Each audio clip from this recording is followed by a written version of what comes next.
So we are going all in and getting deep down and dirty with the devil. What? The first thing we did see on Dynamite this week was a recap of last week's Dynamite, where, this guy was beating up all of MJF's friends, which has now left Maxwell Jacob Friedman just a little bit isolated. Ruh-roh. Excalibur even told us on commentary that security had been beefed up, and I was like, yeah, I love a good beefing. And I realised I absolutely had to change my words. Also, hello my friends, and welcome to another episode of Ups and Downs, this week focusing on AEW Dynamite. Look, don't worry, everyone's getting so crazy.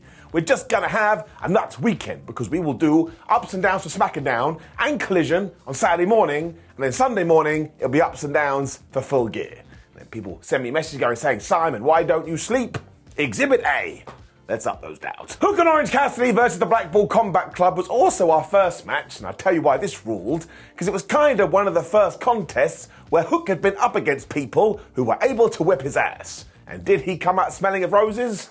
Well, he lost, but he was also smelling good. Him and Orange just walked through the audience as well to carve John Moxley and Wheeler Yuta, and while eventually Wheels and Hook got back into the ring, Orange and Mox just started to punch each other in the crowd. Finally they decided, I should probably help my tag team partner, which is when Jonathan did tagged in, which meant we got a little something between Hook and Moxley. And instantly my brain said, yeah, give me more of that. That is something that AEW should do more of. Just grab two random people and let them see them fight. It does something to me. Hook was even able to German suplex his ass, although this is when the BCC started doing all the tags and they beat him up for a while, which is when Orange decided, this isn't good for my partner, and he dove onto everyone. He also got the hot tag, which can't be good for a piece of fruit, because surely he would melt eventually. And while he was doing alright for a little while, eventually, Mox and Wheeler were back, and they hit the heart attack. I was like, man, I didn't see that coming. Given that Orange had also done the little kicks to Moxley, he then responded in kind, but I kind of think he was taking the piss here, when all of a sudden, we just got every German suplex known to man. Alamakten Vadam Ducha. Moxley then returned with a cutter, so Orange decided, well, I'm going to hit you with the orange punch. And if you can believe it, Mox kind of just turned around as if he had breathed on him. Even the commentators were going crazy about this. They were like, that is one of his signature moves. And it barely dented John Moxley at all. Oh no. It also left Hook totally isolated, and he got whammed with the Death Rider as Wheeler did that seatbelt thingamajig to get the 1, 2, 3. And once again, the big takeaway was afterwards, Orange Cassidy was kind of staring at the floor, and he was like, well, if my maneuvers don't work, how will I retain my international title? Moxley also got on the microphone and basically said this. He was like, come Full Gear, you're totally screwed, because I'm a human being and you're an orange. So what chance do you stand? So I like this, because we are doing the whole Orange Cassidy may not have enough confidence thing again. So maybe he'll even start to cheat. I didn't say it. Either way, I absolutely cannot call this match, and that is the secret sauce when it comes to sports entertainment. You want to put your butt in a chair, be like, I don't know who's going to win here, and then question what happened to your voice, giving it an up. And speaking of being pumped, two people that may very well have the match of the night at Full Gear, and stole the show here too, is Hangman Adam Page and Swerve Strickland. Now, Tony Schiavone was hosting this segment, and he was like, look, we all know the deal here. You guys have been told if you get into it, not only is the match going to be cancelled, but you shall be suspended until the end of 2023. Now, wait a minute, it's mid-November. Doesn't sound that bad at all. Tone also finally asked the question we've been wanting to hear, which was, by the way, Swerve, why are you gone around breaking into people's houses? Now, Paige actually grabbed the mic here and he answered it. He was like, it's because 1, he's an absolute dumbass, and 2, he's still a dumbass, maybe even more of one since he got fired 2 years ago. I was like, here we go, shots fired. He also called him a waste of life, so I suppose that Hangman thinks that sperm should have gone to someone else, when he was like, you can't be world champion, you couldn't even keep your relationship together because your fiancé left you and your kids refused to talk to you.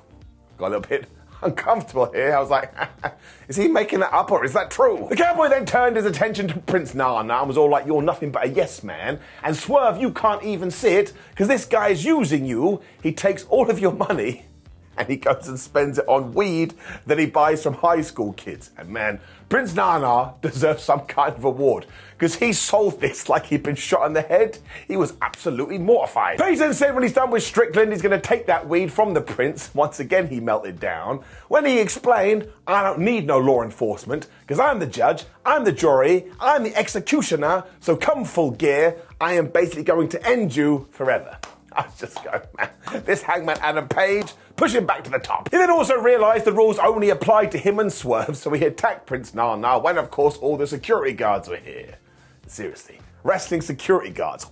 What are they good for? And surprise, surprise, one got absolutely murked with the buckshot lariat. It also meant that Strickland had to leg it, and he didn't say one word throughout this segment, but somehow that worked. And like I say, Hangman Adam Page was just spitting fire here, to the point, I was excited anyway, but now I cannot wait. Plus, don't forget, it's a Texas death match.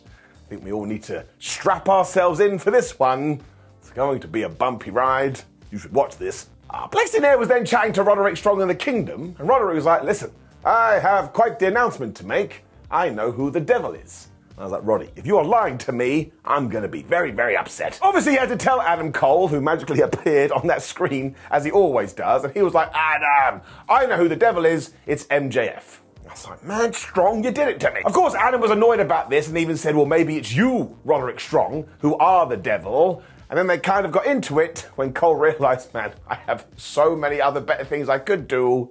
And he hung up. And look, yes, maybe Adam Cole and his buddies are the devil and that group too. If that does turn out to be the case, that would be hilarious, because it means all of this will have been staged. But I do very much like this devil storyline, because when I search my feelings and ask myself, am I intrigued? The answer is a big fat yes. And talking about things I do like, it was then Sky Blue versus Red Velvet. These two are just great. The Velvet has been great ever since coming back, and Sky Blue is having a great 2023. And also, look at this. It was the battle of the colours. It was red versus blue, so finally you need to decide. The winner was also going to be added to Chris Statler and Julia Hart for the TBS title, so of course Chris was watching on from backstage. And at first, they just wrestled each other, because they're wrestlers. And yes, look, in the early going, there were a few hiccups here, but I can't even get out of bed in the morning without falling on my face, so I ain't gonna complain. And at one point, Skye threw Red into the ring apron, the hardest part of the ring, and she was using Simba the Steel Steps and Barry Barricade, which seemed unfair. But if you want to be like Simon, it kind of felt to me like Sky Blue is acting a bit heelish, I'd agree with you. As I smoked my imaginary pipe. And it went ping crazy because they were just hitting those devastating moves in all of sports entertainment, the surprise roll-up, but that didn't work. When Red Velvet decided, well, why don't I hit Bulldog after Bulldog after Bulldog? I suppose because she likes moves that are named after animals. It was kind of silly because Skye figured this out and she hit the Skyfall for a 1-2-oo, but then Red came back with the Bomb of Power for another 1-2-oo.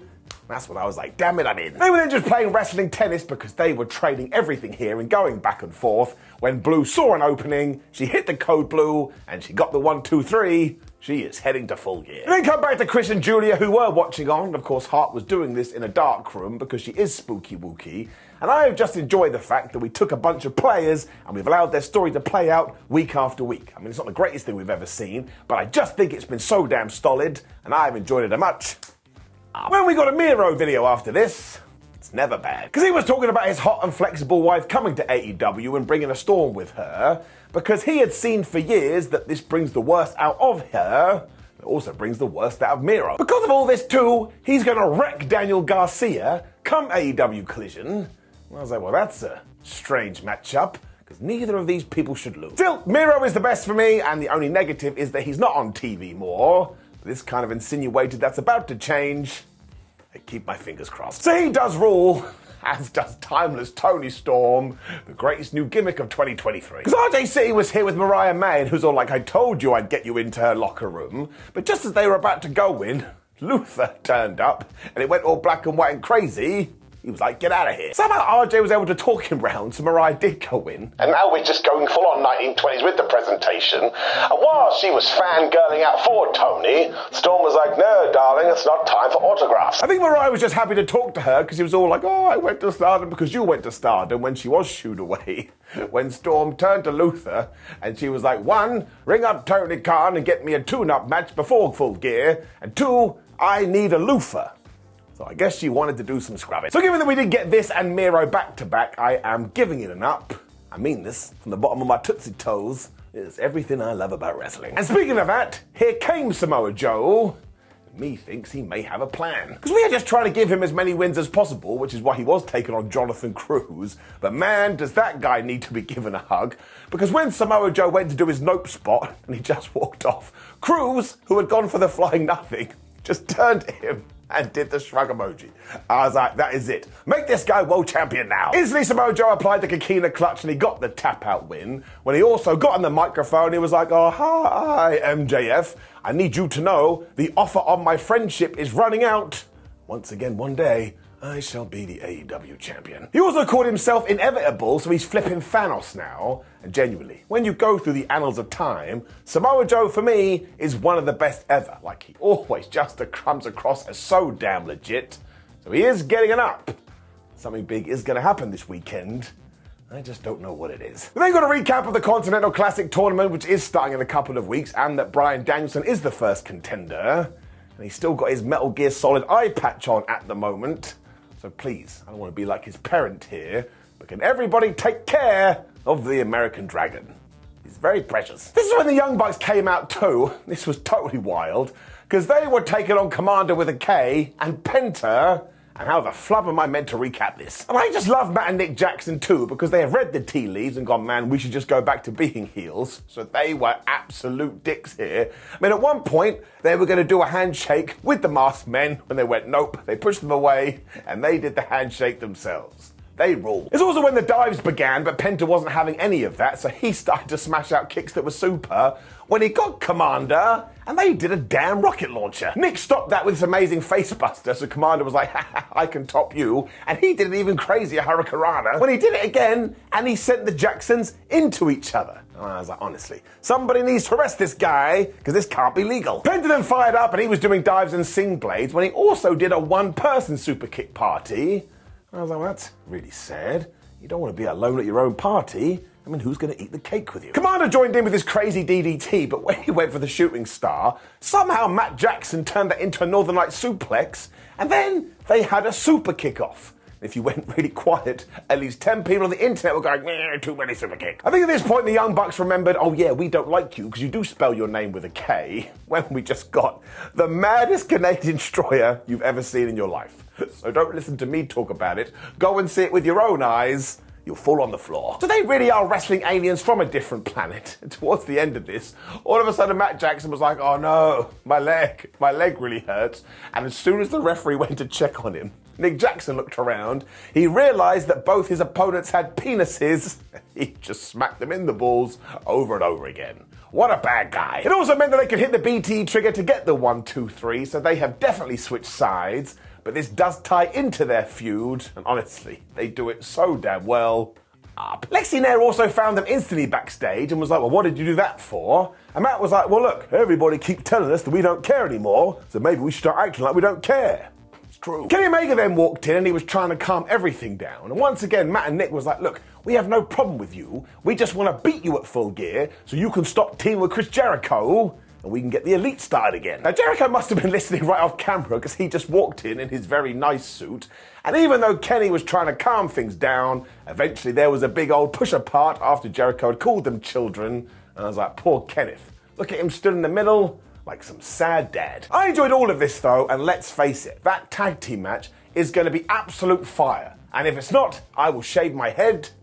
That's how confident I am. When we gave the Guns a very easy win, if I were you and you were me, I would start thinking to myself, maybe they're about to win the Ring of Honor tag team title. They were facing Jacoby Watts and Peter Avalon, who I always enjoy seeing back on AEW. But they grabbed Pete, they threw him out the ring, and they hit the 310 to Yuma on Jacoby. 1, 2, 3. I mean, if you had gone to the toilet before you even got to the bathroom, this was done. It did tie in, though, because Austin and Colton were then like, oh, MJF, if we can do this against 2 people, think what we're going to do to you, because you're fighting by yourself. Now, I'm sure Samoa Joe will team up with Maxwell Jacob Friedman, but if you did want to give the championships to the Guns, I don't think I'd mind at all.